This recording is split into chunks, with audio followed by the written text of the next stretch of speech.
No one ever talks about the moment before everything explodes. That quiet stretch of time when everyone in the room feels the tension, but no one wants to be the first to acknowledge it. That's where this story really begins.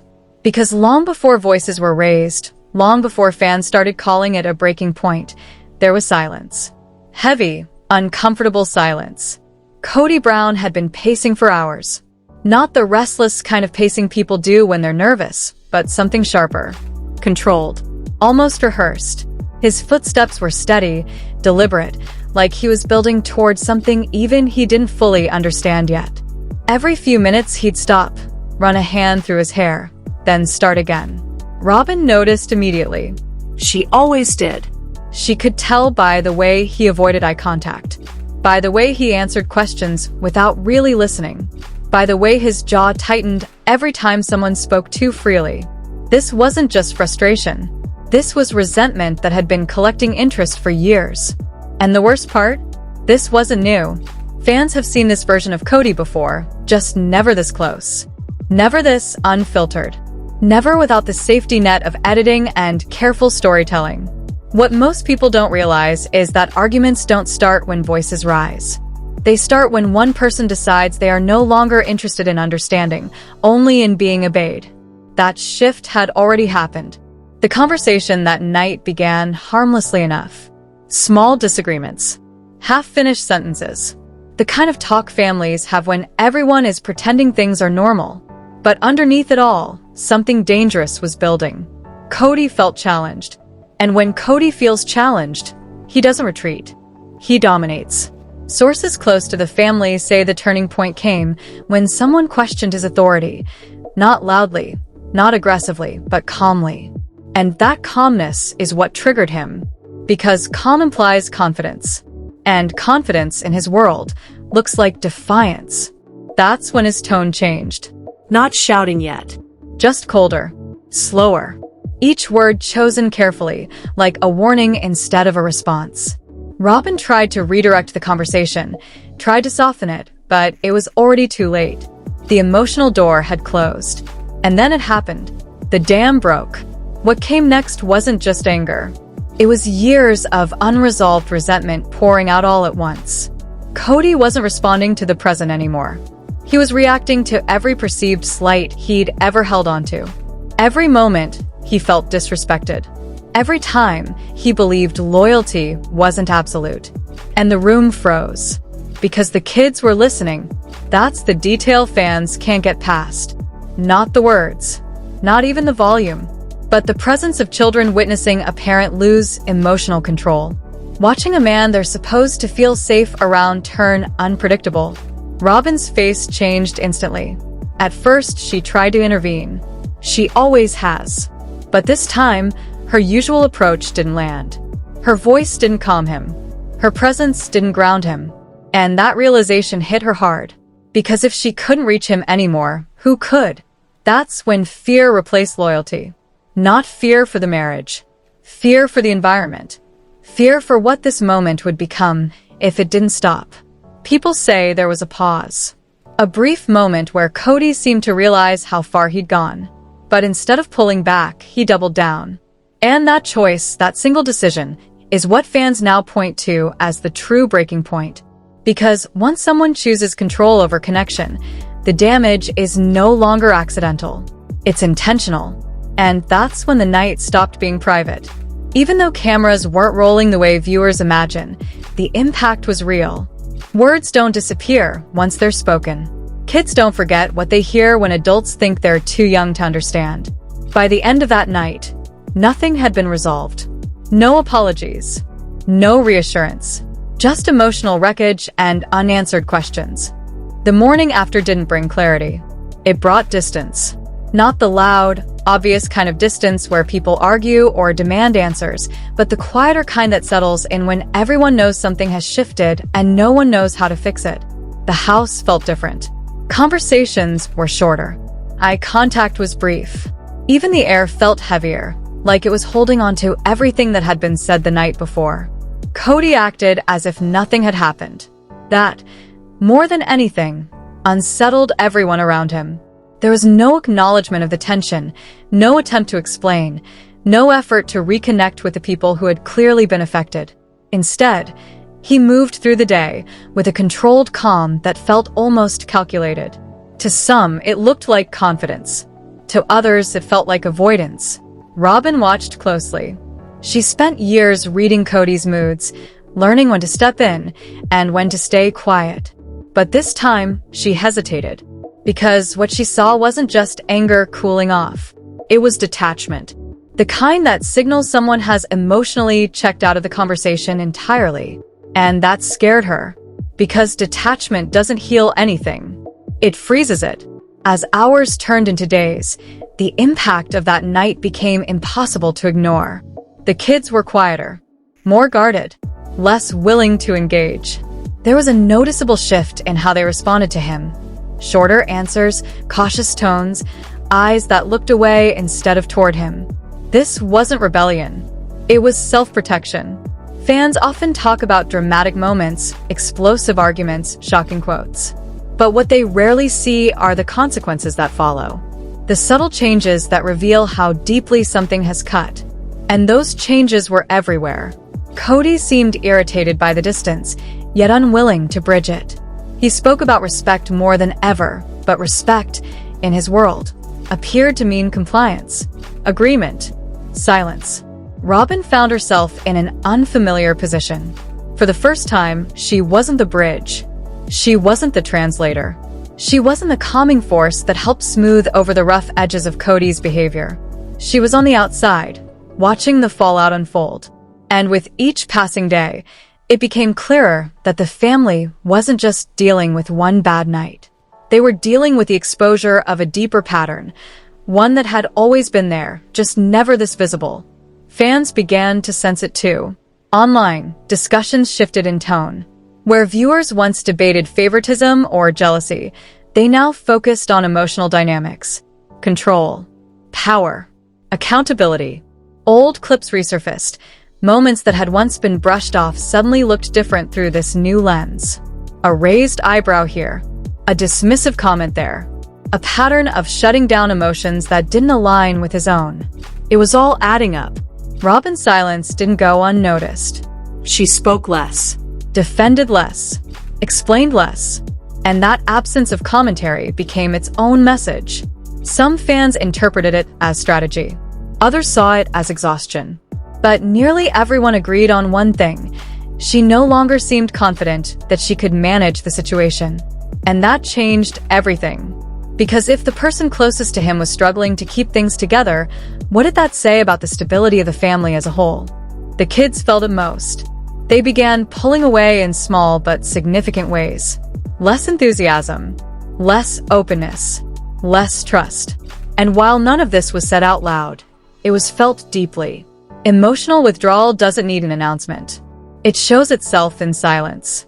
Kody noticed, of course, but instead of responding with curiosity or concern, he appeared frustrated, as if their distance was an inconvenience rather than a signal. That reaction only widened the gap. At this point, fans stopped asking what happened that night. They started asking what had been happening for years. Was this really new behavior? Or was this simply the first time it couldn't be edited away? The idea that viewers might be witnessing the unfiltered truth unsettled many longtime supporters. Because it forced a revaluation not just of Kody, but of the entire narrative they'd been given. And once doubt enters the story, it doesn't leave quietly. Behind the scenes, tension continued to build. Conversations that should have happened didn't. Apologies that could have softened the damage never came. Instead, everyone seemed to be waiting for someone else to make the first move. But no one did. And that waiting became its own kind of pressure. Because unresolved conflict doesn't fade. It festers. By the end of that week, it was clear that the family wasn't recovering. They were adapting. Adjusting their behavior around a problem instead of addressing it. And adaptation, while it looks functional on the surface, often hides deeper fractures underneath. Fans could feel that fracture growing. Every episode, every clip, every moment of silence carried more weight than before. The story had shifted from dramatic television to something far more uncomfortable, a slow, emotional unraveling that no amount of editing could fully contain. And the question that now hung over everything was impossible to ignore.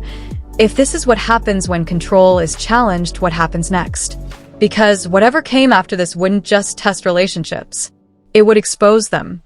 The shift in public perception didn't happen all at once. It crept in slowly, quietly, the way uncomfortable truths usually do. One comment turned into a thread. One clip turned into a compilation. And before anyone realized it, the conversation around the family had changed permanently. Viewers weren't just watching anymore. They were analyzing. Every old episode suddenly felt different. Moments that once passed without much thought were now being replayed with fresh eyes. The way Kody interrupted. The way he redirected conversations back to himself. The way discomfort in others was framed as disrespect toward him. What once looked like authority now looked like control. And fans couldn't unsee it. Social media became a courtroom of sorts. No official verdicts, no formal accusations, just thousands of people comparing notes and realizing they'd been reacting to the same uneasy feeling for years. The difference now was that the feeling had a name. Pattern. Robin's role was questioned more than ever. For a long time, she had been viewed as either the favorite or the peacemaker, depending on who you asked. But now viewers were asking harder questions. Was she protecting Kody? Was she enabling him? Or was she simply trapped in a system that no longer felt manageable? Her silence fueled the speculation. In previous seasons, Robin was quick to explain, to contextualize, to defend. Now, she appeared more reserved, more cautious, almost as if she knew that anything she said could make things worse rather than better. That hesitation spoke volumes. Because silence, in moments like these, isn't neutral. It's strategic. Or it's exhausted. And either interpretation suggested something was deeply wrong behind the scenes. As fan discussions intensified, the focus shifted away from individual incidents and toward long-term impact. What does it do to a family when emotional authority outweighs emotional safety? What happens to kids who learn that disagreement leads to distance rather than understanding? These weren't casual questions anymore. They were serious, uncomfortable reflections. And they kept people watching. Every new episode became an opportunity to confirm or challenge these concerns. Viewers weren't looking for entertainment. They were looking for evidence, signs that things had improved, or proof that they hadn't. What they saw only deepened the unease. Kody's language didn't soften. His approach didn't change. If anything, he seemed more rigid, more defensive, as if the growing criticism had pushed him further into a corner where accountability felt like an attack. That defensiveness became a turning point. Because when someone responds to concern with hostility, it tells the audience everything they need to know. Robin, meanwhile, appeared increasingly caught in the middle. Her expressions were more guarded. Her words more measured. Gone was the confidence that once defined her role in the family dynamic. In its place was something far more fragile. Uncertainty. And uncertainty doesn't play well on camera. Fans noticed how often she looked down before speaking. How she paused before answering questions that once came easily. Those pauses became louder than any explanation. The kids' reactions were even more telling. They spoke less, shared less, smiled less. Their presence felt heavier, like they were carrying something they couldn't put into words. Viewers sensed it immediately. Children don't need dialogue to communicate distress. Their energy does it for them. And that energy had changed. At this point, it was clear that the story had moved beyond reality television. It had become something else entirely. A real-time examination of what happens when power goes unchecked and communication breaks down. People who once defended Kody began to pull back. Not out of anger, but disappointment. The kind that comes when someone shows you who they are, and you realize you believed a different version for a long time. That realization hit hard, and it spread fast. Subscriber counts rose. Comment sections exploded. Not because of sensationalism, but because viewers felt compelled to talk about what they were seeing, to process it together, to make sense of something that no longer fit the narrative they were given. This was the point of no return. Because once an audience stops giving the benefit of the doubt, every action is scrutinized. Every silence is questioned. Every explanation is measured against past behavior. And the margin for error disappears. Behind the scenes, the pressure mounted. Producers couldn't ignore the backlash. The family couldn't ignore the shift. And yet, no one seemed willing to address the core issue directly. That avoidance only intensified the focus. Because when a story refuses to confront itself, the audience does it instead.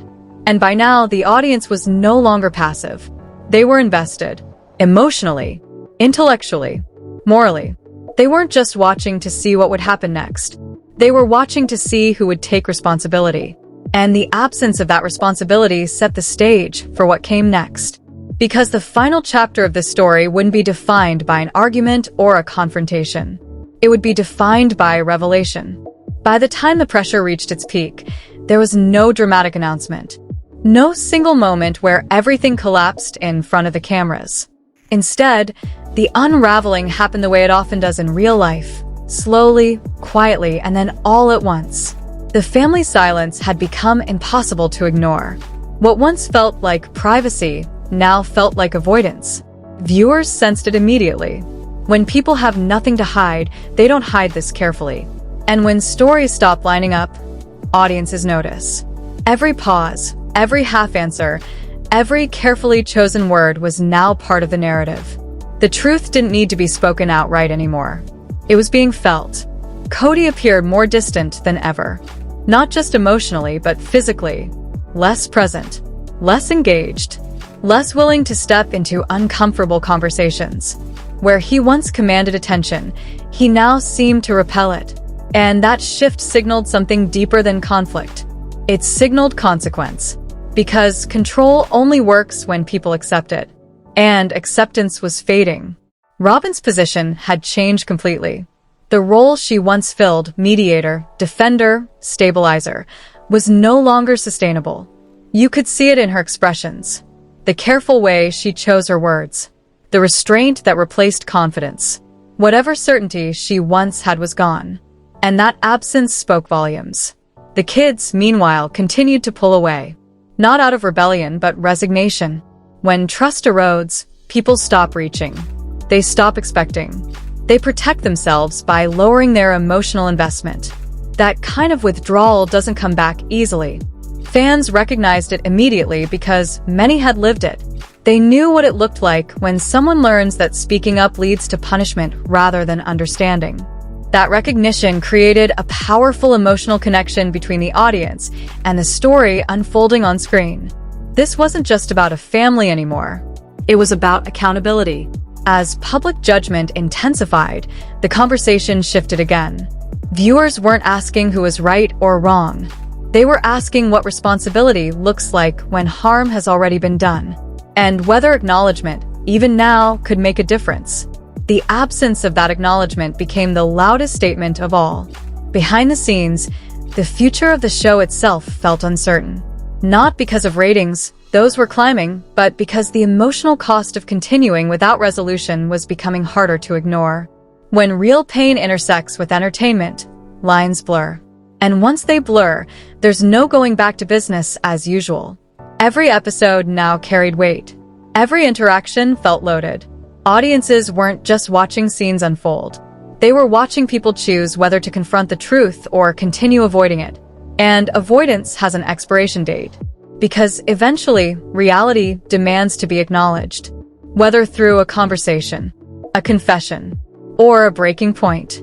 The story that began with tension had evolved into something far more serious, a reckoning. Not just for Kody, but for everyone who had participated in maintaining the illusion that everything was fine. The audience wasn't asking for perfection. They were asking for honesty. And honesty, once delayed long enough, becomes unavoidable. As the season moved forward, one thing became clear. The version of this family that viewers once knew no longer existed. What replaced it was uncertain, fragile, and deeply affected by choices that couldn't be undone. The fallout wasn't loud. It was permanent. And that permanence is what lingers. Because when trust is broken repeatedly, repair requires more than words. It requires change. And change, in this case, remained unseen. That absence left a void, one filled by speculation, analysis, and an audience unwilling to look away. If there's one lesson this story leaves behind, it's this: power without accountability always collapses. Sometimes slowly, sometimes painfully, but always publicly. And for those still watching, still waiting, still hoping for resolution, the question remains unanswered. Not because it's too complex, but because the answer demands courage. And courage, so far, has been missing. If you've stayed until the end of the story, you already understand why it matters, why it resonates, and why it isn't over. Because the truth doesn't disappear when ignored. It waits. And when it finally surfaces, it changes everything. If you're watching this unfold and want the full story as it continues, subscribe, because this isn't the end.